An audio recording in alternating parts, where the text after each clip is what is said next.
अस्सलामु अलैकुम वरहमतुल्लाहि ताला वबरकातुहू।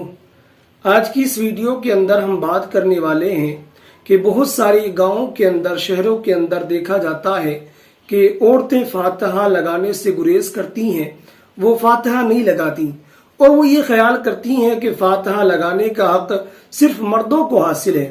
तो आप यहाँ पर एक बात जहन में रखें कि जिस तरह फातिहा मर्द लगा सकता है, इसी तरह औरत भी लगा सकती है।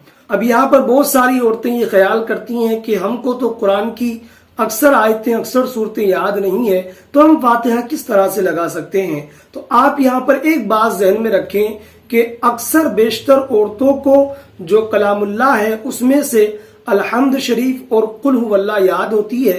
तो ऐसी सूरत में जो औरतें कलामुल्लाह की अक्सर सूरतें या अक्सर आयतें याद नहीं होती हैं जिनको, तो ऐसी सूरत में अलहम्द शरीफ और कुल हुवल्लाह शरीफ पढ़ के फातिहा लगा सकती हैं और उसके बाद में अल्लाह ताला की बारगाह में दुआ करें और जो फातिहा लगाई है उसका सवाब जो मरहुमीन है उनके लिए साले सवाब करें।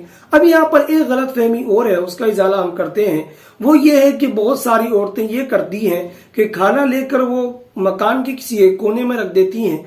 एक कोने में रखने के बाद वो ये कहती हैं कि जिन बुजुर्ग के नाम से हम फातिहा लगा रहे हैं वो इस पर फातिहा पढ़ देंगे।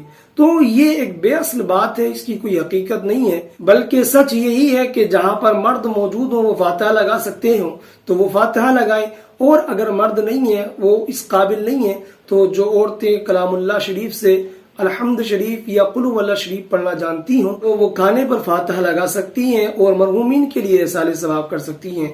तो उम्मीद करता हूं कि ये गलत फहमी जो लोगों के दरमियान मशहूर है कि औरत फातिहा नहीं लगा सकती है, इससे बाहर आ जाएंगे, बल्कि हक यही है कि औरत फातिहा लगा सकती है। इसी के साथ वदा चाहता हूं, तब तक के लिए खुदा हाफिज।